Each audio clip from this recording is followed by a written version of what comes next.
Bonjour à tous, retour sur Fougeray, où je vais parler de quelques éléments qui me semblent dérangeants et qui peuvent laisser penser qu'il y a des manipulations, qu'il y a des fakes à Fougeray et qui ne sont pas réellement cachés, qui commence à y avoir de plus en plus de preuves qui se présentent à nous.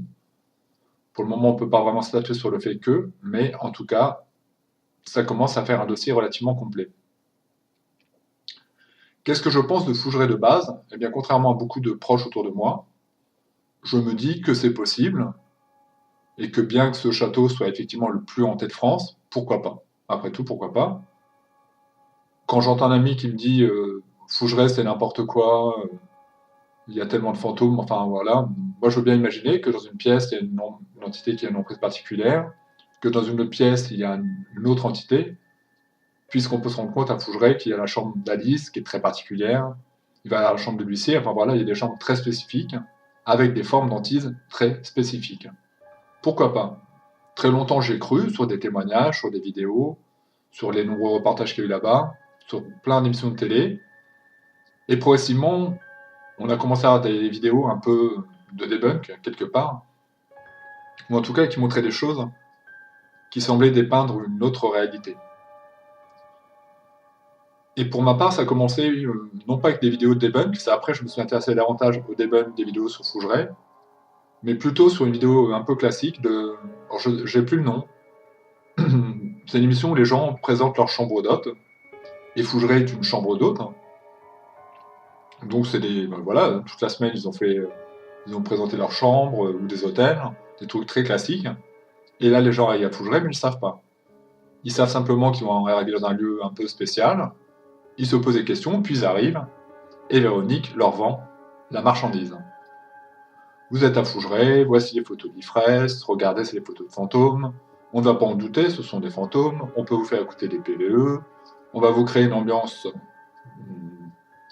bien dark, hein, finalement c'est ce qui va se passer, hein, pendant tout le repas, on va parler de fantômes, d'entités, les ateliers c'est spiritisme, enfin voilà, les gens commencent à être morts de trouille, on leur dit que dans telle chambre il y a tel phénomène, où est-ce que vous allez dormir ce soir, du coup les femmes ne savent plus où elles veulent dormir, elles ont peur, évidemment, on leur a tellement raconté d'histoires finalement qu'elles sont terrifiées, inévitablement, et puis tout le monde va se coucher à un moment donné, et ils sont terrifiés, hein, clairement, ils sont terrifiés à l'idée d'aller se coucher. Et finalement, ils se réveillent le lendemain, ils disent bah, on a bien dormi, on n'a eu aucun problème, tout s'est bien passé, on a très très bien dormi. Et la seule qui a mal dormi et qui a vécu les phénomènes, c'est Véronique. C'est ennuyeux, à mon sens. Alors que généralement les entités préfèrent déranger plutôt les autres, eh bien c'est elle qui va dire que par rapport à son potentiel commerce, elle a vécu des choses, mais pas les autres. C'est là que j'ai commencé à me dire, c'est intéressant, et j'avais pas vu ce documentaire, il n'était pas très connu, hein. J'étais tombé dessus par hasard, puis je m'étais dit quand même, c'est des gens qui sont prêts à tout pour se faire un peu d'argent, passer à ces émissions-là, qu'on voit à la télé, qu'en public. Enfin, il est clair que Véronique aime être très, globalement, être médiatisée, qu'elle aime bien les feux de la gloire, ça lui plaît bien, et que même si on faisait des calculs, à mon sens, ce qu'elle dit vouloir restaurer son château, ok, il y a des gens qui s'étaient penchés un peu dessus et qui avaient l'air de dire que depuis le temps, ça aurait dû être rénové beaucoup plus.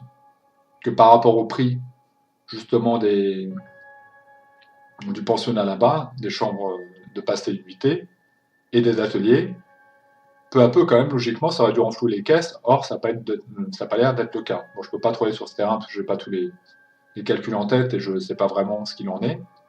En tout cas, certaines personnes ont tendance à dire que.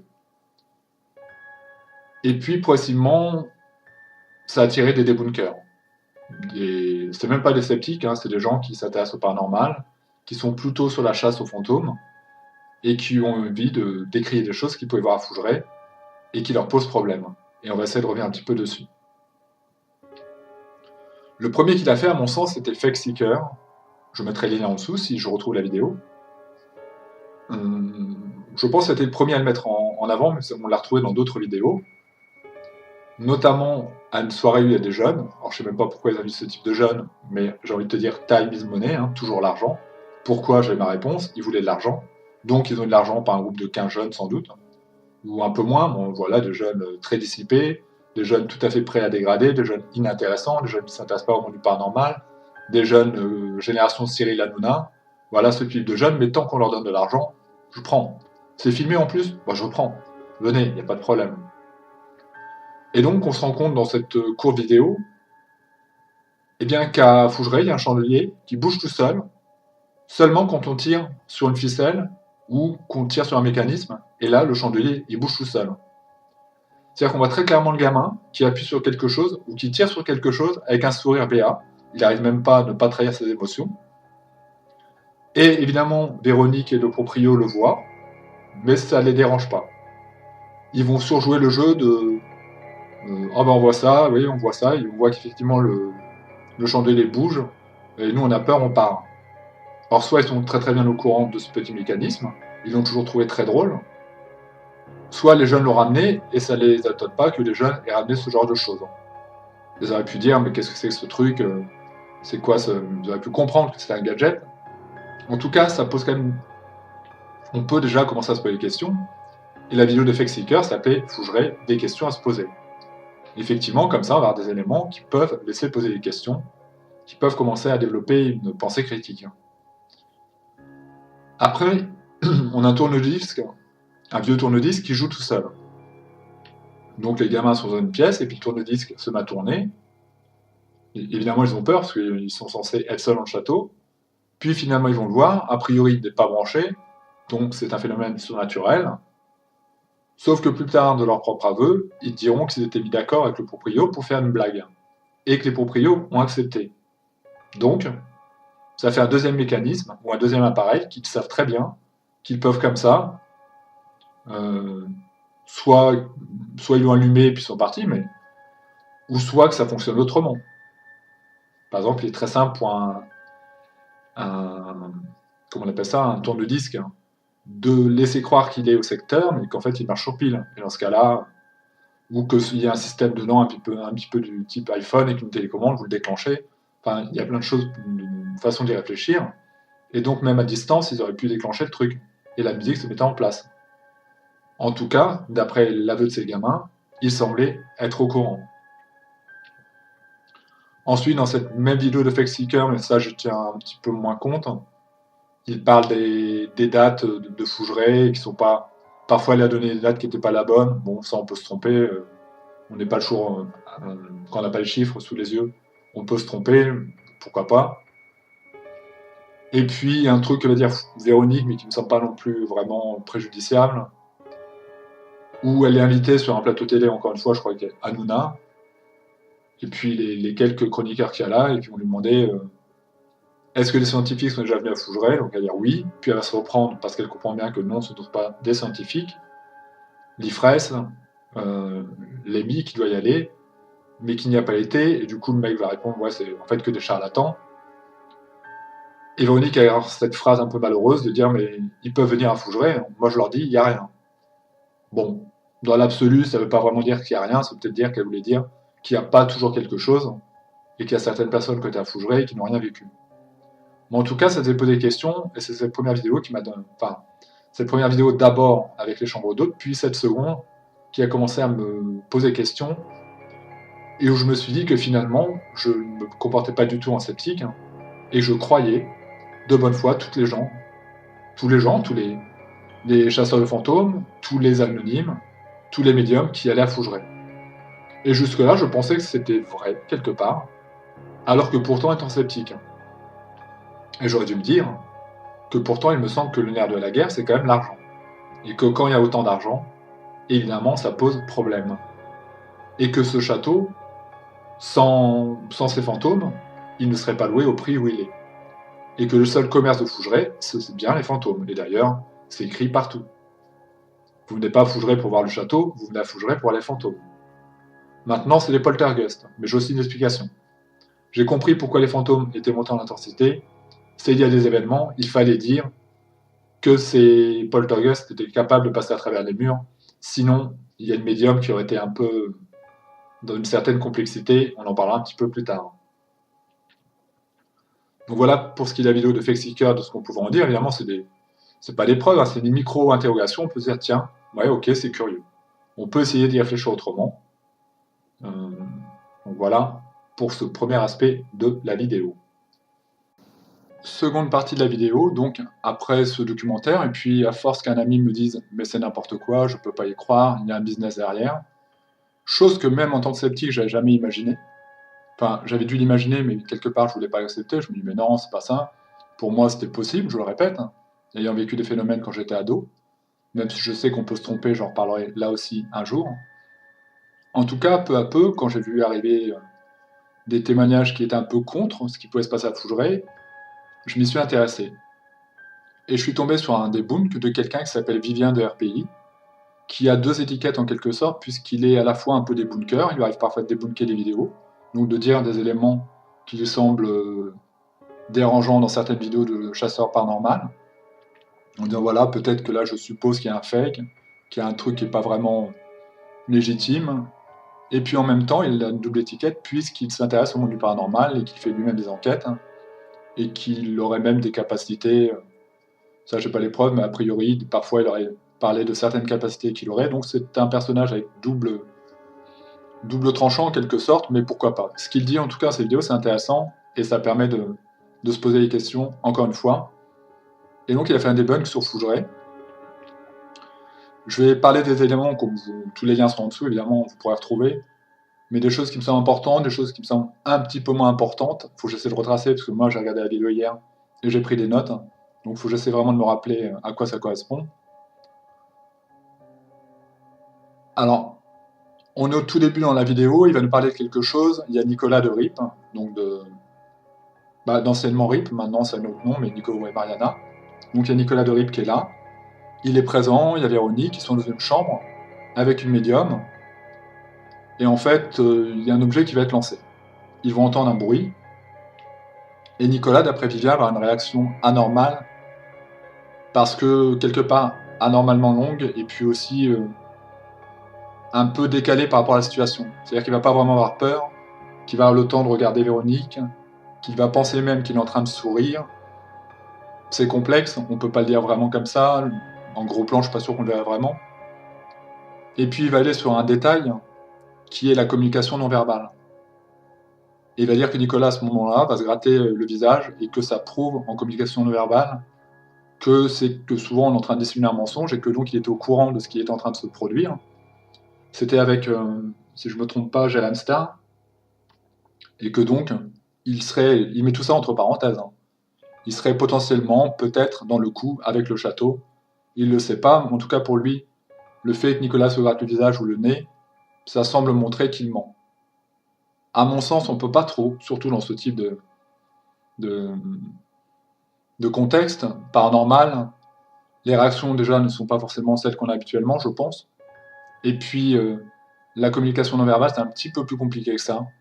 Des mentalistes diraient qu'on peut très bien se gratter le nez parce qu'on a envie de se gratter le nez, qu'on peut très bien regarder à gauche parce qu'en fait c'est comme ça. Enfin, c'est plus subtil que ça et ça demanderait beaucoup plus d'approfondissement.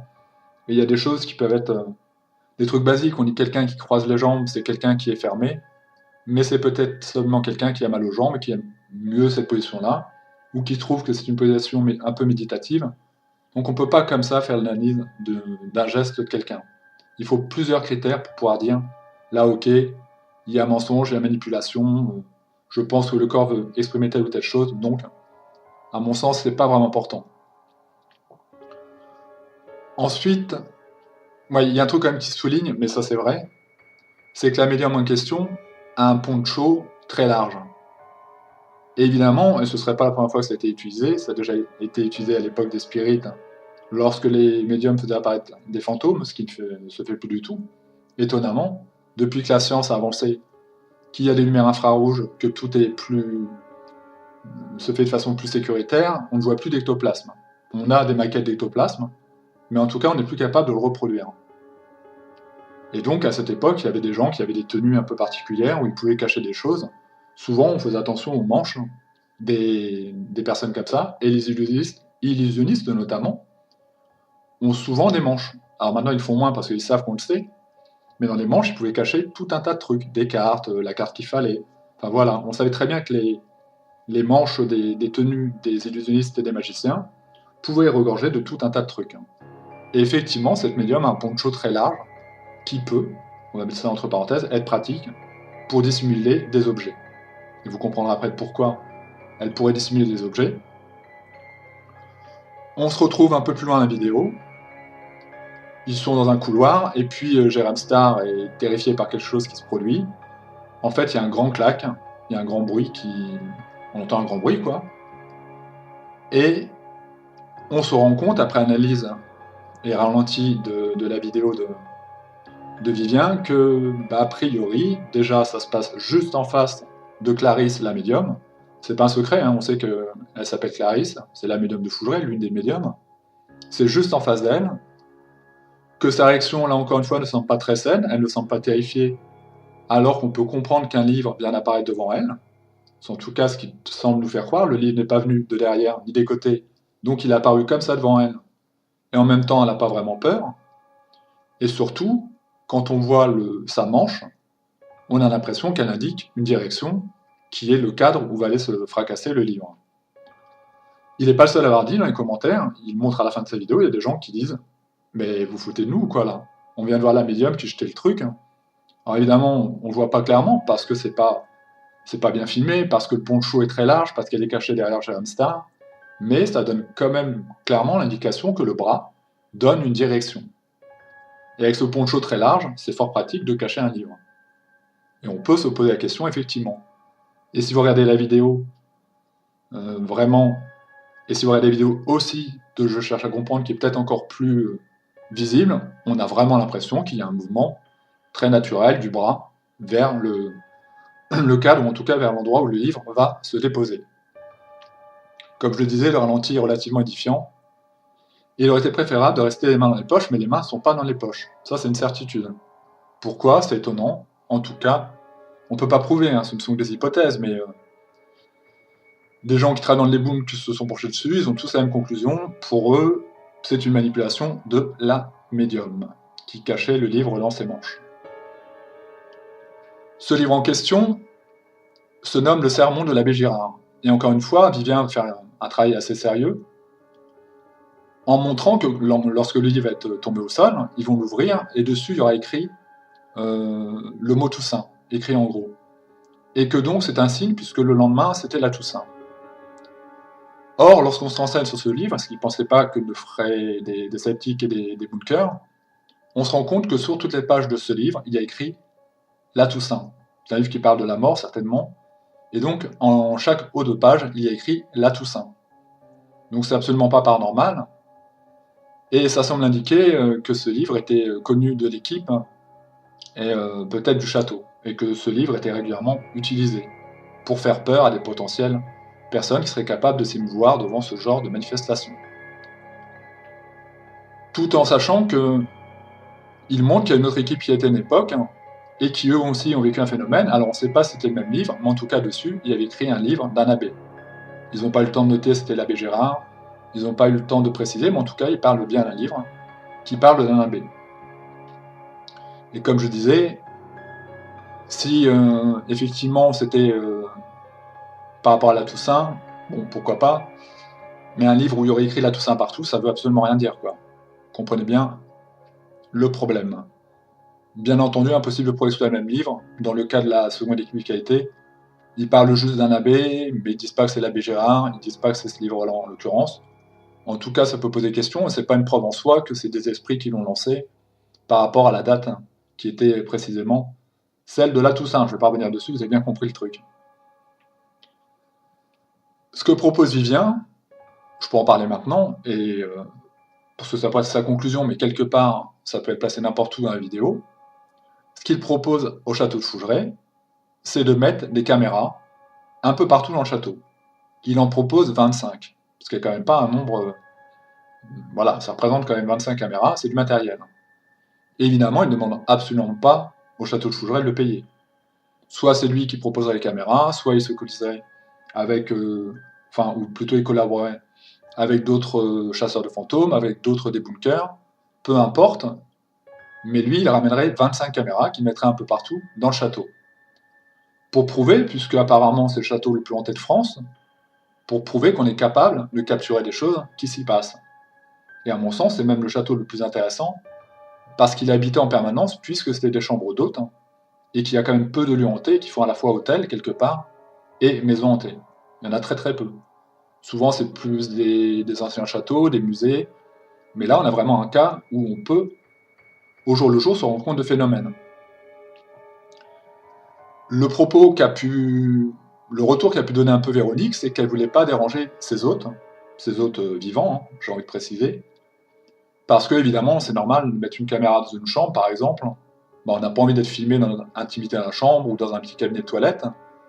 Voilà, c'est normal, quoi. Vous êtes votre vie intime, vous n'êtes pas là-bas pour être filmé, ou pas tout le temps en tout cas. Mais il y a une saison morte à Fougeray. Et donc, il y a une saison où il y a des travaux. Et ça peut pas être nié parce que je l'ai entendu dans d'autres interviews. Malheureusement, il aurait peut-être mieux fallu que ce soit tu. Mais en tout cas, il y a une saison morte où il y a des travaux. Où il y a un temps de rénovation. Or, il me semble que les ouvriers ne vont pas travailler la nuit. Vous pouvez essayer de nier le contraire, dire que les ouvriers vont travailler la nuit. Je doute beaucoup qu'à Fougeray, ils travaillent la nuit avec des spots et des lumières. Ce qui veut dire en somme que même s'il y avait quelqu'un la journée, eh bien la nuit, il n'y aurait plus personne dans le château. Et donc, ce serait le moment de mettre les caméras. Il y a bien une saison morte, même si elle dure un mois d'expertise à Fougeray, avec 25 caméras en permanence, c'est quand même relativement intéressant, et ça pourrait apporter des preuves. Or, ce qu'on entend par des chasseurs de fantômes qui étaient là-bas, c'est que les fantômes de Fougeray n'aiment pas les caméras. Alors ça aussi, ça pose des problèmes dans la sphère chasseurs de fantômes sceptiques, parce qu'il y a beaucoup d'autres personnes qui ont été à Fougeray et qui ont eu des phénomènes, même devant les caméras. Donc le truc des fantômes un peu timides, moi j'y crois pas trop. Et je pense que la vraie proposition de Vivien est intéressante. Il propose de filmer le château, même aux gens qui aiment le paranormal, ça devrait être intéressant, ils doivent se dire oui c'est cool, on va enfin avoir des vraies preuves, plutôt que des trucs qui ont été filmés comme ça, un peu par le caméscope, de temps en temps par quelques enquêteurs, mais il y a tellement de phénomènes à Fougeray qu'il y a un moment, il va falloir pouvoir prouver. Puisque les affirmations extraordinaires demandent des preuves extraordinaires. Or, depuis qu'il y a un livre qui a une trajectoire complètement improbable devant Clarisse et la médium, on se rend compte que Fougeray nous dit qu'ils ont régulièrement des poltergeists, avec des objets qui passent à travers les murs, qui ont des trajectoires incroyables, qui font des virages à droite, à gauche, et ça, c'est depuis que Clarisse a vécu ces phénomènes. Comment mieux les expliquer qu'en disant bon bah voilà, là ça semble un peu grillé, mais on va continuer dans notre lancée et on va dire que finalement ce sont des poltergeists et que ces livres passent à travers les murs, ils apparaissent, ils disparaissent, ils passent d'une pièce, ils font tout le couloir, ils volent, comme dans Harry Potter, puis ils vont se déposer comme un petit papillon de nuit. C'est possible, mais c'est quand même pas l'hypothèse la plus probable. L'hypothèse la plus probable, ça semble être le fake. À noter que le lendemain de ce debunk, Clarisse, très vite, sur Facebook, a fait un live en larmes, en expliquant que c'était tragique ce qui lui arrivait, qu'on n'avait pas le droit de l'accuser, qu'elle était honnête, que pour sa fille, que... Oui, on appelle ça de la victimisation. Alors, je dis pas que peut-être qu'elle souffrait vraiment. Néanmoins, on a vu Silent Jill pleurer quand elle a fait son fake, et mentir, les deux, avec la même authenticité. J'ai les preuves, j'avais gardé les preuves. Elle devait même, parce qu'elle a été harcelée suite à ce qui s'était produit, donner de l'argent à des gamins dans la détresse. Créer une espèce d'association. J'en ai pas entendu parler, peut-être qu'elle a fait. Mais en tout cas, il semble que le meilleur réflexe du menteur, c'est de se défendre et de se victimiser. Gus DX l'a fait. Il l'a fait avec humour lors de la tour Moncade. Quand ça a été débunké, mais pas encore assez, il s'est permis de faire le fake de la tour Moncade avec Laura. Vous ne connaissez peut-être pas cet épisode parce qu'en fait, il a été supprimé. Il avait fait une vidéo complète qui dure assez longtemps, qui a dû lui prendre du temps, où il expliquait que lorsque la boîte a bougé, eh bien, l'hypothèse la plus probable, c'était peut-être un rat, très malicieux, un rat joueur qui avait pris la boîte et qui jouait avec. Il se moquait ouvertement de tout le monde, mais il riait un peu moins lorsque d'autres débunkers sont penchés davantage sur son travail, qui lui ont dit On veut voir les rushs. On soupçonne des choses anormales, on veut comprendre. Il avait fait sous forme de l'humour, mais finalement, il était en train de se victimiser, parce qu'il savait très bien qu'il avait menti. Tout comme Jill sait qu'elle a menti. Jusqu'à quel point on ne le sait pas, mais en tout cas, celui qui a été piégé, c'est bien le grand JD. Ça, on est quasiment sûr que lui n'était pas concerné. Et que les suites, on ne les a pas vues vraiment, mais que je pense que ça lui a servi de leçon et qu'il ne prendra pas l'équipe de Silent Jill, par exemple. Et d'ailleurs, Silent Jill aussi, ça lui a servi de leçon, puisqu'apparemment, elle est plus vraiment sur le même format. Elle aurait changé un peu. C'est normal, les présidents le font régulièrement. Ils vous mentent, et puis après, devant le fait accusé, sont capables de sortir des larmes de crocodile, parce que la culpabilité, parce qu'on se sent pas bien, parce que j'enlève pas la douleur qu'il peut y avoir. Hein. Mais il semble à peu près évident que devant ces preuves, oui, Clarisse a bien jeté un livre, ça semble à peu près évident à tout le monde. Quand on détaille les... Vous pourriez le faire si vous avez un logiciel de vidéo. Si on met les ralentis, il semble à peu près évident que oui. Et on a beau mentir après, votre fille n'en sera pas plus lavée de tout soupçon, parce que c'est vous qui avez commis quelque chose, et que c'est comme ça. Il aurait plutôt fallu s'excuser, dire je m'excuse, mais si vous faisiez ça, vous impliquez énormément le château de Fougeray, et donc potentiellement tout ce commerce qu'il y a derrière. Et même au niveau juridique, ça pourrait être beaucoup plus grave, puisqu'il y a un commerce sur des affirmations, pour le coup, extraordinaires. Le château ne serait pas hanté. Et donc ça pourrait vraiment mettre à mal le commerce de Fougeray. Si un jour quelqu'un arrive vraiment à débunker Fougeray, ils peuvent encore faire chambre d'hôte, et je leur souhaite, mais en tout cas, ils pourront enlever la mention château hanté. Et c'est pas normal d'utiliser la mention château hanté s'il ne se passe rien. C'est pas normal. Donc cette proposition, pour l'instant, reste lettre morte, et c'est étonnant, mais bon, Vivien, je pense, est toujours sur cette proposition. Il est prêt à proposer 25 caméras. Il y a d'autres chasseurs qui le feraient, évidemment, il ne serait pas le seul à relever les caméras. Il y aurait de nombreuses équipes pour qu'il n'y ait pas que lui qui ait la main dessus. Il pourrait même travailler avec des sceptiques, réellement, avec des zététiciens et autres. Enfin voilà, il serait nombreux à relever les caméras et à dire s'il voit des anomalies ou pas. Est-ce qu'on peut en retirer réellement? Comme je disais après, depuis ce phénomène, Fougeray communique beaucoup sur les poltergeists, expliquant que des objets passent à travers les murs, faisant même des trajectoires avec virage, sans être inquiet de rien. Il est vrai que c'est la meilleure façon de couvrir Clarisse. Effectivement. En tout cas, moi, dans l'historique du truc, je vois bien que les poltergeists sont apparus après l'épisode de Clarisse. Désolé, Véronique, si on cherche. Désolé si on est un peu trop cartésien à tes yeux, qu'on réfléchit davantage. C'est comme ça. Après, je parlais du live de Clarisse. Bon, bah, je l'ai dit, hein, Silent Jill, Gus DX, et de nombreuses autres personnes. C'est normal. Enfin, c'était une réaction tout à fait normale. Si jamais elle était prise la main dans le sac, il fallait bien quand même, malgré tout, se dédouaner et dire qu'elle n'avait pas fait, pour rassurer les gens qui y croient, pour rassurer sa famille, Enfin, ouais, dans l'absolu, tout ça, c'est très normal, mais Vivien disait aussi quelque chose d'assez vrai, c'est que Gus DX a été pardonné, et surtout, on pourrait dire, aurait été pardonné bien davantage s'il l'avait fait dès le début. Et si dès qu'on lui a dit, voilà, là on pense que tu te fous de nous, il n'avait pas fait la théorie du rat. S'il avait dit, ok, je l'admets, je l'ai fait une fois, j'ai triché et je le reconnais, il aurait été pardonné. De toute façon, dans tous les cas, il a été pardonné. Maintenant, les gens... C'est passé cet épisode. Ça arrive encore qu'il y ait des gens qui viennent le troller, mais en règle générale, il a retrouvé son public, même peut-être autant qu'avant, même peut-être plus. Mais en tout cas, il a demandé pardon et il l'a eu.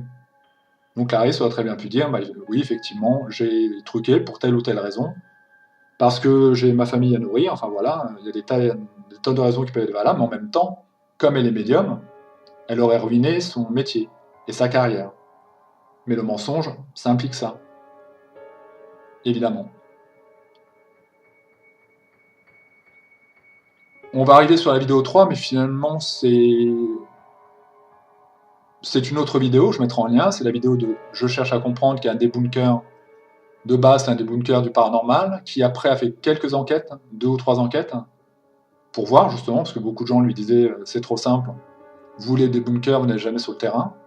Il a été sur le terrain, enfin bref, c'est un autre sujet. D'ailleurs, il a arrêté des bunks, il revient de temps en temps, parce que c'est une passion vraiment prenante, et que quand il entend tel ou tel thème, il a envie d'en parler. Mais logiquement, il a arrêté le debunk. Et donc, il a repris la vidéo de Vivien qui demandait s'il y a d'autres personnes qui regardent, est-ce que vous pourriez donner plus d'éclaircissements? Est-ce que vous pourriez donner votre point de vue? Est-ce que vous pensez que je me trompe complètement? Qu'est-ce que vous en pensez? Et donc, je cherche à comprendre, va mettre en avant d'autres choses qu'on ne voit pas nécessairement dans la vidéo de Vivien, qui est qu'on voit au moment où il y a le lancer de potentiellement Clarisse. Hein. Alors, je l'ai dit, parfois je peux sembler affirmatif, mais on n'est pas totalement sûr.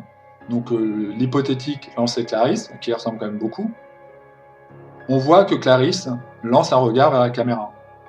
Comme pour dire go, ça va être maintenant. Tu filmes bien, ok, c'est là que tu filmes.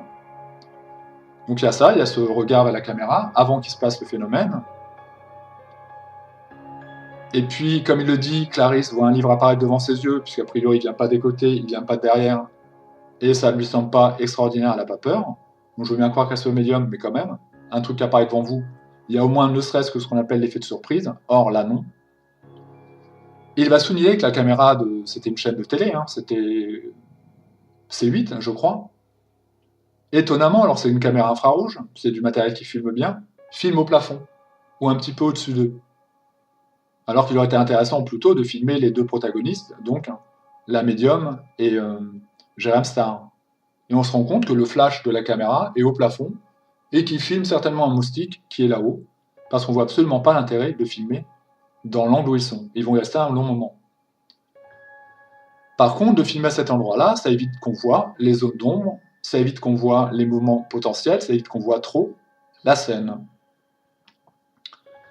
Ce qui fait que je cherche à comprendre, à poser une question ouverte, hein, et encore une fois, c'est pas une réponse absolue, hein, il dit voilà ce que j'en pense. Moi, je pense que oui, il y a fake, je pense qu'il y a manipulation, mais est-ce que c'est la télé? Donc c'est 8 qui aurait demandé, écoutez, on va faire un épisode à Fougeray, mais on veut en avoir plein les yeux, est-ce que vous pouvez faire des trucs? Et que du coup, bah, ils auraient dit pourquoi pas, on va le faire. Ou bien, est-ce que c'est le château lui-même et qui est habitué à faire des manipulations? Et donc les gens qui diront j'étais témoin de telle ou telle chose, j'ai entendu des voix, j'ai entendu des... oui, mais en même temps, de mettre des micros dans les murs, de mettre même des effets spéciaux, entre guillemets, enfin c'est vraiment pas compliqué, c'est vraiment pas complexe à faire. Je sais pas si je l'ai déjà dit, je ne sais plus, parce que j'ai regardé beaucoup de vidéos sur le sujet, mais en tout cas, ils ont bien du matériel qui est truqué à Fougeray, notamment un chandelier. Puisque dans les vidéos, soit de Vivien, soit de Je cherche à comprendre, mais vous retrouverez, on voit des gamins qui vont au château de Fougeray, et on voit clairement le gamin qui fait un sourire malicieux au moment où il tire sur un fil, ou au moment où il tire sur la nappe, ou au moment où il tire sur un mécanisme, devant les yeux des propriétaires de Fougeray, qui n'ont pas l'air étonnés et qui disent « bon, bah on va partir » tout en souriant. Je crois que c'était pour une soirée Halloween. De même, un peu plus loin, ces mêmes gamins vont dire qu'ils ont pris pour témoin les propriétaires du château de Fougeray pour déclencher un électrophone. Il y a un électrophone qui va se mettre en route tout seul, un vieil électrophone. Ils vont aller voir, le truc n'est pas branché, et plus tard ils vont dire on s'était mis d'accord avec les propriétaires pour qu'ils le mettent en marche. Ça semble bien vouloir dire, en tout cas que les propriétaires sont capables de faire ce type de blague alors qu'ils se prétendent sérieux, ou qu'ils ont du matériel qui n'est certes pas branché sur le secteur, mais qui marche à pile. Et qui peut être par exemple déclenché à distance avec, eh bien, les iPhones peuvent être déclenchés avec des télécommandes ou autres, du matériel un petit peu sophistiqué, comme ils peuvent en trouver très facilement avec leurs amis, et puis parce que le château de Fougeray est affilié à des boîtes paranormales, où on peut trouver plein de matériel d'ésotérisme, et donc aussi des Ghostbox et autres, et peut-être aussi ce type de matériel, ou en tout cas, qui savent très bien comment déclencher ce type de matériel.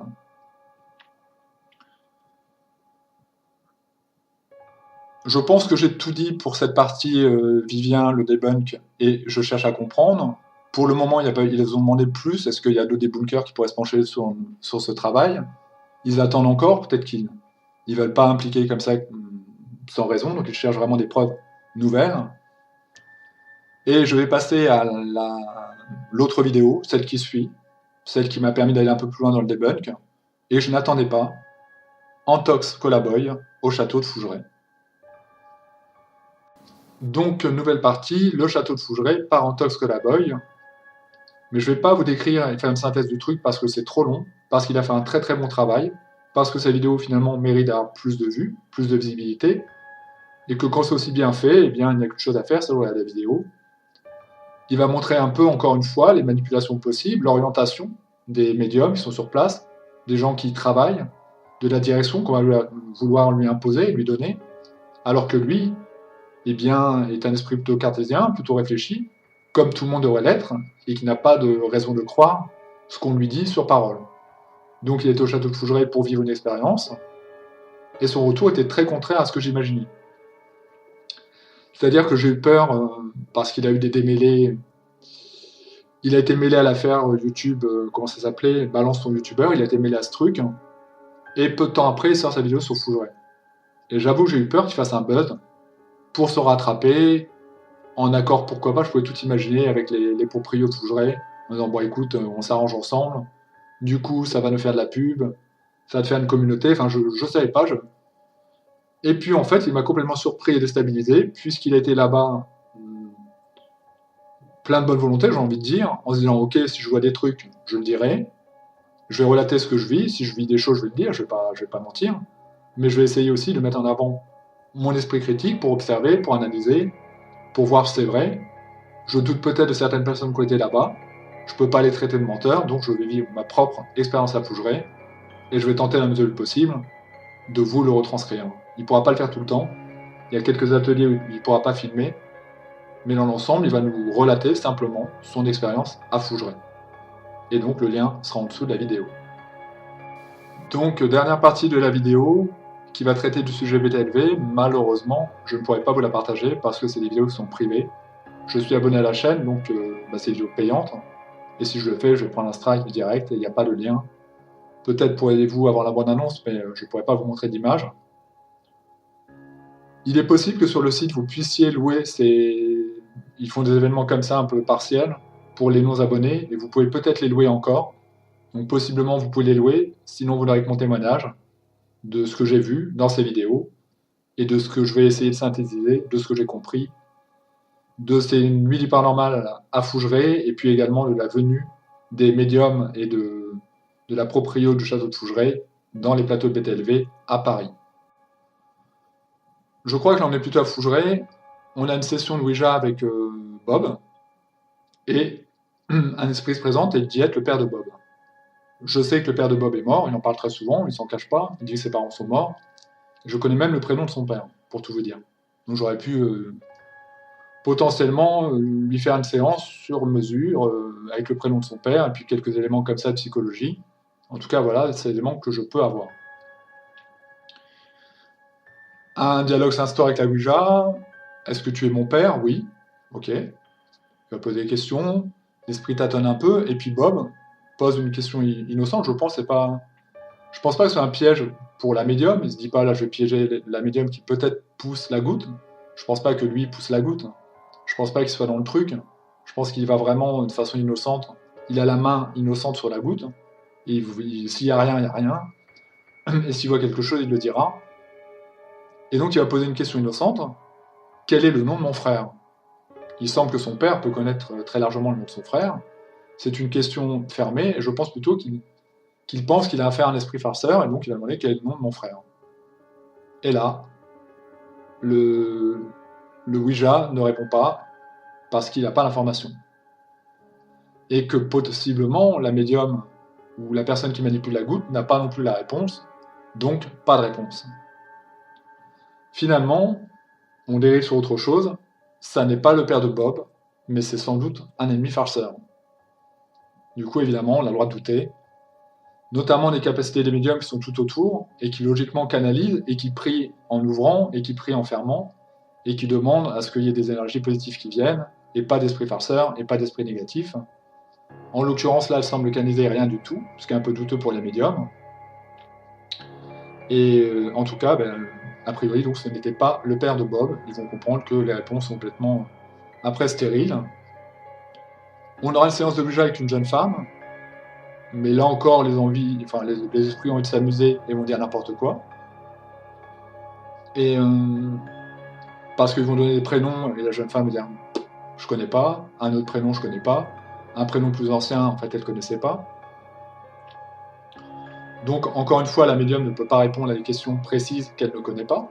Donc, elle est obligée de faire. Enfin, si possiblement, c'est la médium qui bouge la goutte. Elle ne connaît pas les réponses et donc, évidemment, elle ne peut pas répondre. Quand il y a question précise, elle ne peut pas trancher et dire telle est la vérité. C'est pas possible. Elle peut faire de la psychologie. Elle peut dire qu'est-ce que tu es belle, mon enfant, mais elle peut pas dire à quel âge je suis mort. Elle peut pas dire à quel âge, combien de frères, sœurs, ça. Voilà des questions précises. Personne ne peut répondre. En gros, la planche bouge, mais elle est à peu près aussi extra-lucide que je suis, c'est-à-dire qu'elle a un niveau zéro de la voyance, elle n'est pas capable de répondre. Et un esprit lambda, un esprit comme ça qui vient, il peut venir et raconter n'importe quoi, ce qui est inintéressant. Alors peut-être que c'est intéressant dans la mesure où la goutte bouge, mais bon, ça donne pas de réponse précise. Euh, Ça mène pas très très loin. Et puis, on va avoir enfin un message clair, précis, mais c'est pour la médium. Possiblement celle qui a les réponses et qui bouge la goutte. Et là, l'esprit va lui dire assez clairement attention, demain en prenant la route, fais attention, j'extrapole un peu, hein, mais il y a du verglas, donc il y a un risque d'accident. Là, ça devient très clair pour la médium, tout est clair, on comprend que l'entité la prévient d'un danger potentiel sur la route. Elle va donc remercier la personne de sa famille, et puis on a enfin une vraie communication, mais manque de chance, c'est avec la médium, qui est la plus à même quand même de faire bouger la goutte, à mon sens. On a une autre session, on retrouve Clarisse, donc la médium de la partie Vivien, que Vivien débunké, quoi. Et Clarisse est dans une situation inconfortable, depuis qu'il y a eu ce type de truc, depuis que beaucoup de gens lui disent qu'ils pensent qu'elle a faké, et qu'on n'a pas besoin que des débunkers le disent. Ils ont vu la vidéo, ils ont dit « Pour nous, vous avez triché ». Donc Clarisse est dans une situation inconfortable, et donc, elle va être dans une session, elle va parler aux esprits, et elle va leur demander manifestez-vous, s'il vous plaît, puisque, a priori, il y a de nombreux poltergeists à Fougeray dans cette même période. Manifestez-vous, parce qu'on est en train de nous regarder, il y a des gens qui nous regardent, et il y a plein de gens qui ne croient pas en ça. Il y a plein de gens qui doutent beaucoup de ce qui est en train de nous arriver. Elle doit penser à elle-même, se dire moi-même, je suis dans une situation très inconfortable par rapport à ce que j'ai vécu. Malheureusement, les fantômes répondent à Clarisse on s'en fout. Il ne se passera absolument rien. On se rend compte que quand il y a des caméras qui filment de près, que quand il y a des caméras qui filment en infrarouge, les esprits se manifestent beaucoup moins que quand c'est l'équipe de C8 qui filme au-dessus et qui filme très mal. C'est une constatation visuelle que n'importe quel vidéaste pourrait faire.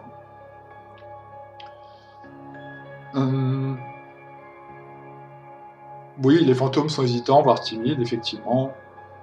Mais la jeune médium, alors, il est bon de le savoir, on apprend qu'elle est médium, ou on se le rappelle, parce qu'en fait, à la séance de Ouija avant, elle n'était pas capable de savoir qu'elle parlait pas à quelqu'un de sa famille, mais elle entend les morts et elle les voit. Et là, elle nous dit, c'est censé nous rassurer, j'imagine, qu'elle voit deux entités qui passent. Donc il n'y a rien, mais quand même, il y a des fantômes invisibles. Je les vois, mais ils sont dans ma tête. Alors je dis pas que je suis pas schizophrène, je dis pas que je vous mens pas, en tout cas je vois des esprits, par contre je suis pas capable de leur parler avec la Ouija, et je suis pas capable de les authentifier. Donc en gros, cette jeune femme qui se dit médium, comme d'autres se prétendent garagistes, prétend qu'elle voit passer deux entités, donc il y a bien des esprits autour, mais ils veulent pas se manifester. C'est dommage. Il y a qu'elle qui les voit. C'est un petit peu le propre de la schizophrénie, c'est que généralement les gens voient les choses que les autres ne voient pas. L'autre option, c'est le mensonge. La troisième option, c'est la vraie médiumnité. Donc on a trois pistes possibles. Et il y aura une séance de Ouija que j'ai beaucoup plus de mal à m'expliquer, qui pose question. Alors je sais plus si c'est au château de Fougeray ou si c'est dans les studios de la radio, parce qu'ils vont faire plein en fait de séances de Ouija. Donc on est toujours avec la goutte. Et la Ouija va aller très très vite. J'arrive pas vraiment à me l'expliquer, on pourrait penser que la vidéo a été accélérée, mais c'est pas le cas, je ne pense pas. les interlocuteurs parlent normalement, la voix est normale, mais c'est vrai que la Ouija va super vite, et ça pose question. Le truc le plus rationnel que j'ai pu penser, si je prends le côté cartésien, c'est que plusieurs sont dans le coup, et que donc ils se relaient, et qu'ils connaissent bien ce qu'ils sont en train de faire, ils sont habitués à le faire, et que donc ils sont en train de répéter quelque chose. Mais ça pose question, j'aimerais bien que des débunkers se penchent sur le sujet. J'en ai parlé avec une amie, plutôt sceptique, qui à la base croyait beaucoup à Fougeray, qui me dit bon là c'est vrai que c'est plus complexe, on peut pas comme ça dire que, en tout cas, ouais, j'ai pas la réponse vraiment. J'aimerais bien qu'un sceptique voit cette vidéo et m'explique, me dise bah non mais je peux t'expliquer le truc, regarde bien telle ou telle main, regarde bien tel ou tel truc, regarde bien tel ou tel, pourquoi pas, ça donne l'ensemble de l'explication. Donc ça j'en ai parlé. Et ensuite, ils vont faire une séance de guéridon en quelque sorte, avec une table très lourde. Parce qu'ils ont vu que la table pouvait se déplacer avec le petit guéridon. Alors, j'en ai pas parlé, mais finalement, parce qu'il n'y a pas grand chose à en dire, parce qu'on peut bouger une table tout seul, il est possible de faire bouger une table tout seul avec une seule main. Donc, avec 4 personnes autour d'une petite table, un guéridon léger, c'est pas forcément probant. Oui, effectivement, la table bouge. Je vous le répète, il y a des personnes qui sont capables de faire bouger une grosse table, pas une table très lourde, mais une grosse table, plus imposante que ça, avec 2 mains, puis avec une main, puis sur le côté, puis ça a été montré, puis sans bouger les mains. Les mains sont vraiment à plat, ça se passe autrement, et en tout cas, il y a vraiment une énergie qui fait que la table bouge, plutôt. Donc, pour essayer de se dire, ok, le guéridon, bon, c'est léger, pourquoi pas, on va faire avec une grosse table très très lourde. Et à Fougeray, ils ont une grosse table très très lourde.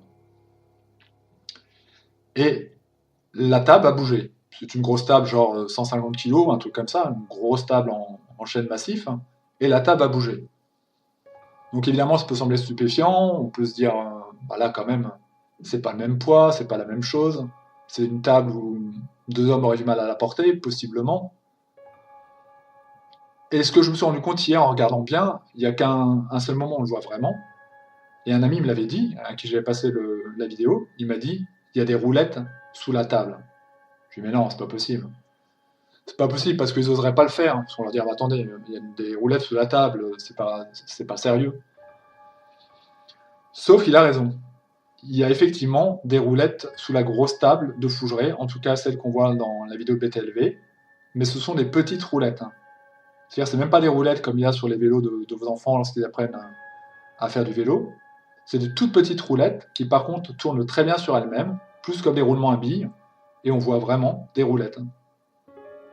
Le problème, soit elles sont trop petites et justement, bon, j'ai du mal à y croire, mais quand les caméramans se sont penchés, quand Bob s'est penché, ils l'ont pas vu, parce que c'était trop petit, soit ils ont fait semblant de pas le voir. Encore une fois, c'est 2 options, hein. Soit ils l'ont vu, ils ont rien dit, soit ils l'ont pas vu. Je peux pas expliquer. Et mon ami me disait, mais t'as pas remarqué la façon dont il filme? C'est toujours en prenant parti, et on voit pas l'ensemble du truc. On voit, s'il montre le haut de la table, on va voir le haut de la table. Quand il se penche, on va voir, mais ce sera un moment où la table ne bouge pas. Enfin, d'après lui, un vidéaste pourrait prouver que ça a été filmé de façon à ne pas nous montrer les choses. Et bah, il est vrai qu'en tout cas, ces roulettes, je ne les avais pas vues, parce que je m'attendais à avoir des grosses roulettes. Non, c'est des toutes petites roulettes, mais qui peuvent quand même donner vraiment une oscillation. Et on sait très bien les roulettes, hein. Je ne sais pas si vous avez déjà vu des roulettes de machine à laver, c'est pas des gros trucs, néanmoins, une fois qu'il y a ça, la machine, on la balade quand on veut dans un logement. Quand il faut la porter, c'est super raide, et une fois sur le sol plat, elle roule toute seule, quoi. Donc après, même si la table est comme ça, de plus, il y a peut-être une loi physique sur la table précisément, puisqu'il y a une espèce de renfort en plein milieu de la table, c'est une table particulière. Alors après, le renfort, c'est comme des tables où il y a les rallonges, en fait, hein. Une espèce de renfort dans le milieu de cette table, mais qui pourrait expliquer des lois physiques associées aux roulettes, et que donc cette table peut bouger sur elle-même. Avec 7 personnes autour, qui mettent une certaine pression dessus, au bout d'un moment, ça peut avoir un mouvement. Et ils ont dû être décriés, peut-être dans les commentaires que j'ai pas vu, par des gens un peu plus critiques, on dit cette table c'est du bullshit, et peut-être qu'eux avaient vu la roulette, donc ils ont voulu reproduire La même chose en studio à Paris, avec une table de BTLV. Et voilà, on a une table qu'on met dans un coin. On peut vous jurer qu'elle n'est pas truquée. Et donc on va essayer avec cette table, parce que beaucoup de personnes nous ont dit que la table de Fougeray, possiblement, était pourquoi pas truquée, qu'il y avait une histoire de fake. Enfin voilà, on nous prend pour des menteurs, donc on veut prouver que c'est vrai. Ils vont le faire avec leur table, mais malheureusement, leur table ne bougera pas. Ce qui peut sembler plus ou moins logique par rapport aux choses que j'ai énumérées. Malheureusement, ça je ne peux pas vous le prouver, on risque de me répéter. Hein. Vous pouvez louer peut-être le document, vous le faire procurer par un ami qui l'aurait. Je peux vous jurer que cette table de Fougeray a des petites roulettes. Il faut faire une capture d'écran à ce moment-là précisément. Elle a des petites roulettes, des toutes petites roulettes, mais suffisantes parce qu'en nombre, pour faire bouger la table au bout d'un certain temps, sur un plancher plutôt bien lustré, avec de nombreuses personnes autour, et même sans pousser. C'est pas, on n'est pas obligé de pousser, après c'est des lois physiques en fait, tout simplement.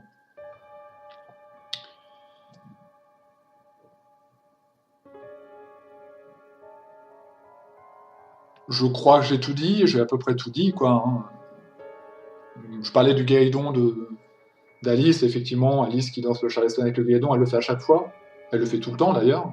Toutes les personnes qui vont là-bas voient des séances de guéridon avec Alice, mais encore une fois, avec 4 ou 5 personnes autour d'un truc aussi léger. C'est pas une preuve, et puis de toute façon, quoi qu'en veuille penser les proprios, il y a des gens qui savent le faire, qui sont capables très très largement de faire léviter un guéridon, pas léviter, de faire bouger, danser un guéridon comme ça, sans problème, avec une seule main. Le truc va vraiment se lever et se claquer. Je mettrai la vidéo en dessous. C'est les sceptiques qui a fait ce test et mis en place ce test. Donc en soi, ça n'a rien de vraiment extraordinaire. Ça peut sembler l'être, je ne dis pas le contraire. Et quant à la lévitation du guéridon, d'Alice, ça vous le verrez un peu plus dans la vidéo d'Antox, bah certes, mais si vous mettez les mains en dessous d'un objet, il ne tombe pas. Et donc il ne lévite pas. Il est porté. Quand vous commencez à mettre les mains dessus au début et vous vous rendez compte que le truc oscille et qu'au bout d'un moment vous avez les mains en dessous, ce n'est plus la lévitation, vous êtes en train de supporter la table et vous êtes en train, techniquement, un enfant de 12 ans vous le dirait, de porter la table. Parce que vous avez peur qu'elle tombe, parce que vous avez peur que ça glisse, et du coup des gens vont faire des mouvements en avant, d'autres en arrière, et les doigts sont en dessous, et ça s'appelle porter, pas léviter. Pour que ce soit totalement impressionnant, pour que vous m'impressionnez totalement, il faudrait que je voie, en plus même sur une vidéo je me méfierais, mais avec les mains au-dessus, bien au-dessus, tout au-dessus, et que la table se lève. Là, on est sur une loi physique inexplicable. La table se lève, hein, je n'ai pas dit que la table se lève de quelques pieds, que la table se lève dans son entièreté. Là, des illusionnistes peuvent le faire, mais des sceptiques ne peuvent pas le faire. C'est pas une technique de loi mécanique, c'est pas une technique de loi. Je vous montrerai, enfin vous verrez le lien dans la vidéo des sceptiques. Ils peuvent faire basculer la table, ils peuvent la faire lever violemment, brutalement, de haut en bas, sur les côtés, mais ils ne peuvent pas la faire lever avec les mains au-dessus. Et je suis désolé, faire lever une table en mettant les mains en dessous, ça s'appelle porter. Ça n'a rien de magique. Ça n'a rien d'extraordinaire. Ça peut sembler l'être parce que la table au début a bougé un peu, parce qu'on dit qu'elle a voulu danser, parce qu'il y a toute une espèce de cérémonie derrière, et qu'au bout d'un moment on a l'impression qu'elle vole, mais elle ne vole pas. Techniquement, c'est faux. Enfin voilà. Donc, comme l'avait dit à l'époque Fexeeker, Fougeray, des questions à se poser. Ça ne veut pas dire que c'est faux, ça veut dire que c'est faux tout le temps. En tout cas, il y a des questions à se poser. Et peut-être qu'il y a des personnes que Fougeray devrait ne plus inviter là-bas. Et jusqu'à présent, ça n'a pas été le cas. Il continue à faire équipe avec ces personnes qui pensent être des gens de confiance. Alors méfiez-vous qu'un jour, il ne soit pas réellement débouqué, parce que vous serez impliqué aussi et que vous serez montré du doigt. Quant à ceux qui sont des fervents défenseurs de Fougeray, la proposition de Vivien me semble très très bonne. Je crois que c'est 25 caméras, je crois que c'est ça qu'il avait proposé. 25 caméras, ça cible toutes les pièces. Hein. Vous prenez la chambre d'Alice, vous prenez la chambre de l'huissier, vous prenez toutes les chambres, 25. Elles sont largement couvertes, les couloirs, les endroits où il y a le plus de phénomènes. Vous le faites de nuit, et encore de nuit, même pas, mais enfin, imaginons qu'il y ait des ouvriers, ils vont travailler la journée, mais c'est pas dérangeant. Vous mettez les caméras la nuit, à la morte saison, quand il n'y a personne qui va là-bas, quand il y a des travaux de rénovation, et il y a des travaux de rénovation à Fougeray à différentes périodes, et vous faites la plus grande expérience métaphysique qu'il aurait pu être dans une maison hantée, et dans soi-disant le plus grand château hanté de France. Ça pourrait faire taire tous les détracteurs, ça pourrait faire taire tous les sceptiques, ça pourrait faire taire tous les rageux, on peut mettre tous les termes qu'on veut dessus. En tout cas, vous n'avez rien à perdre quelque part. Vous n'avez rien à débourser, c'est pas votre argent, vous ne dérangerez personne. Il y aura personne dans ce château. Et s'il y a des ouvriers, c'est pas grave, le lendemain, voilà, les gens coupent les caméras, les ouvriers continuent leur travail, et le soir on met les caméras. Et il me semble que si entité il y a, puisque s'il y a des poltergeists depuis que Clarisse a possiblement jeté un livre dans un cadre, à mon avis, le château va pas rester inanimé. Premier jour peut-être, ils vont dire qu'est-ce que c'est que ce truc. Et puis au bout d'un certain temps, ils aiment tellement danser et tellement faire bouger les tables que ça m'étonnerait qu'ils restent totalement perplexes devant les caméras qui filment. Et ça pourrait être vraiment intéressant. À moins qu'ils ne puissent pas le faire. À moins qu'il y ait trop de choses à démontrer et qu'il y a des choses qui ne peuvent pas être justement visibles et montrées à Fougeray. Quant aux médiums qui disent avoir été là-bas, oui, certains ont été débunkés par des amis à eux qui ont dit attention, tu parles de choses que tu as de témoignages, tu l'as pas filmé, tu racontes un truc qui est extraordinaire. Le mec s'est pris une volée de bois vert, ça a été compliqué pour lui, ça a été complexe. Quand on a ce type de témoignage, quand on a ce type de rapport, ce type de relation avec de l'argent et du commerce, il faut se méfier. Fougeray, c'est un business lucratif. Fougeray, il y a tout un commerce derrière. Et le vrai commerce de Fougeray, c'est la maison hantée. Sinon, des châteaux comme ça, où d'ailleurs c'est dit dans le premier documentaire, hein, chambre d'hôte où c'est froid, où c'est pas agréable, où les matelas sont pas confortables, où il n'y a pas forcément de l'eau chaude partout, où les toilettes sont dans le jardin, personne n'a envie d'y aller. Sauf s'il y a des fantômes. Vous enlevez les fantômes de Fougeray, plus personne n'a envie d'aller dans le château. Vous comprenez l'intérêt commercial du château ou non? Ça ne veut pas dire que c'est le cas, mais en tout cas, ça donne toutes les raisons de faire de ce lieu un commerce lucratif. Et peut-être qu'un jour, on aura la vraie explication. Et que comme pour certains débouns qui ont forcément déplu, comme Silent Gilles, comme Gus DX, comme Jerry, parce qu'après tout, il y a des gens qui croient encore à Jerry. Certains qui, depuis, ont quitté la secte, qui y croient moins, comme Morgan Priest, comme tellement d'autres personnes. Au début, ça gratte, au début, ça fait mal, au début, ça dérange. Et puis après, on se dit que l'épreuve l'épreuve s'accumule et que ça devient presque accablant. Et il y a un moment où on est un peu... Si on arrive à sortir de la dissonance cognitive, on va dire bah oui, effectivement, on m'a menti, on m'a manipulé. Je pensais pas ça possible, mais c'est vrai. Et le pardon est possible. Gus DX a continué, il est même retourné dans le paranormal, et les gens le suivent encore. Et j'ai regardé sa dernière enquête, étonnamment. Étonnamment, parce que vraiment, je suis plus. Depuis qu'il m'a menti, moi personnellement, ça ne me convient pas. Mais il a fait preuve de vraiment beaucoup d'esprit critique, quoi, finalement, dans sa dernière enquête. Et les gens lui ont pardonné, il a retrouvé sa communauté. Mais il a avoué. Il a avoué le truc. Et en plus, quand il a avoué, ça lui a fait beaucoup de bien. Moi, je serais pas étonné qu'à Fougeray, on ait plus ou moins la réponse que Gus nous donne. Hein. J'ai truqué une fois. Ok, mais il y a d'autres moments. Non, non, j'ai truqué une fois. C'était la fois où vous venez demander les rushs, c'est la fois où j'étais vraiment pris la main dans le sac.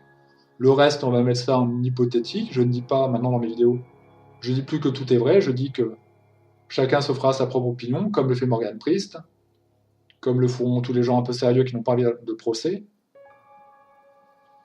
Mais en tout cas, il s'est dédouané, et puis apparemment, il a quand même un peu changé, et puis sa communauté lui a pardonné, et il a retrouvé sa communauté comme avant, et peut-être même plus. Il a même pu s'intéresser, intéresser à lui un public qui ne s'intéressait pas à lui, les sceptiques, puisqu'il est ami avec des sceptiques, il est ami avec Samuel Busseret, qui l'a dénoncé en quelque sorte, mais il n'y a pas eu de dénonciation. C'est Samuel Busseret qui a parlé des rushs de la tour Moncade de Gus DX, Et ils sont devenus amis. Comme quoi tout est simple, et puis GluesX a dit, bien que je vous ai menti, bien qu'il y ait eu la tour Moncade, la théorie du rat, ça m'a fait du bien quand j'ai pu dire que j'avais menti. De me libérer, je me suis senti plus léger. Donc ne jugez pas à l'emporte-pièce, ne jugez pas à brûle-pourpoint, en vous disant mais non, c'est n'importe quoi. C'est, oui, comme c'était le cas pour Jerry, comme c'était le cas pour Silent Jill, comme c'est le cas pour de nombreuses personnes qui ont été débunkées, comme c'était le cas pour Uri Geller qui a mystifié sur des plateaux télé des millions de personnes et qui a été débunké par Gérard Majax en live et qui a avoué et qui maintenant s'est connu, Uri Geller est de métier illusionniste. C'est un magicien. Ça déplaît sur le moment, mais il y a un moment où il faut savoir sortir de sa zone de confort et avouer qu'on a pu être manipulé, trompé, et que c'est comme ça, et que tous, on pourrait faire l'historique des sceptiques, hein, mais que tous les sceptiques dont j'ai entendu parler disent on s'intéressait avant tout, quand on était ado, au paranormal, et que nous aussi on a cru à des choses, et que nous aussi on a vécu des choses, on a cru vivre des choses. Ça n'empêche pas. Ça n'empêche pas les deux. D'être réveillé et en même temps d'être vigilant. Il y a trop de gens, je le répéterai à chaque fois dans la vidéo sur ce sujet, qui en veulent à votre argent tout simplement, qui disent vous aimer mais qui ne pensent qu'à leur notoriété, qui pensent vous faire croire que vous êtes de leur communauté mais qui finalement ne pensent qu'à leur porte-monnaie. Il y a trop de gens et de manipulateurs dans ce milieu. Les médiums eux-mêmes, les gens dans la voyance, les gens dans le milieu spirituel le diraient, c'est un milieu de pourri. Et ils le disent très très souvent. Et Bob, qui travaille à BTLV, donc, qui rencontre de nombreuses personnes qui prétendent avoir des dons, ou qui ont des dons, dit c'est un milieu de requins. C'est un milieu où j'aimerais pas être, c'est un milieu où ça se tire dans les pattes. C'est un milieu où il y a quelques amitiés et beaucoup d'animosité et beaucoup d'ennemis finalement. C'est vraiment très très loin d'être le beau milieu spirituel que vous imaginez. C'est vraiment très très loin d'être aussi angélique que vous ne pouvez le concevoir. Et méfiez-vous des gens qui vous disent qu'ils ne sont qu'amour. À part le Christ, si jamais il a existé, je ne connais personne qui ne soit qu'amour. Et si moi j'ai trop part de colère, il me semble qu'un humain est plutôt fait de part de colère et de part lumineuse. Merci à vous et à bientôt. Ne vous écharpez pas dans les commentaires, c'est inutile. En plus, si vraiment je vois qu'ils sont désobligeants, je les approuverai pas. Si c'est pour débattre sur le sujet, je ne le ferai pas non plus. Si c'est pour répondre à de simples questions, je peux, mais on n'est pas là pour débattre. En fait, chacun son point de vue, chacun son opinion. Je donne des liens. Chacun en raison de, je sais pas, de sa vision de la vie, il jugera, se dira oui, ok, bah les liens. Le mec qui dit ça, au début, ça me semble dérangeant, puis j'étais voir, et en fait, il a raison. Chacun jugera en son âme et conscience. On n'est pas là pour débattre réellement de ça. Il y a des groupes. Hein. De toute façon, vous voyez que maintenant, c'est écrit sous mes vidéos. Quand je parle de paranormal ou de scepticisme, j'expliquerai que c'est pas un lieu pour débattre, les commentaires YouTube, qu'on peut pas développer une vraie synthèse, qu'on peut pas développer une vraie communication, et qu'il y a des groupes paranormaux, et qu'il y a des groupes sceptiques, et que moi, je suis un peu dans les deux, et que là-bas, on peut s'exprimer très pleinement, on peut vraiment élargir, on peut demander des renseignements. Quand on a des questions, quand on a des doutes, on pose des questions, et puis on aura des réponses, on aura des liens, enfin voilà, il y a des lieux pour échanger. Les commentaires YouTube, c'est pas fait pour ça. Je donne assez de sources, je donne assez de liens, il y a assez peu de monde qui le fait. Moi, vous pouvez sourcer. C'est sourçable dans la mesure du possible, à part BTLV où là je peux pas parce que c'est privé. Le reste, vous allez le retrouver. Le reste, il vous suffit de le regarder et après vous jugerez en votre âme et conscience. Et je vous demande pas de dire fougerez, c'est de la foutaise, simplement de vous dire, il y a des trucs qui posent question. Et comme vous, qui faites la vidéo là, comme moi donc, on peut se poser des questions. On n'est pas en train de jeter le bâton à un tel ou un tel, on se pose des questions. Tout simplement. Merci à vous et à bientôt. C'était Fougeray, c'est une vidéo que j'ai refaite, que j'ai perdue sur mon ancienne chaîne. Je voulais la refaire, c'était important, ça me semblait intéressant. Et puis moi, ça m'a passionné de voir ces vidéos, ça m'a passionné. La vidéo en talk, c'était franchement excellente, enfin voilà. Merci à vous et à bientôt. Tout simplement, les liens seront en dessous. Merci à vous et à bientôt.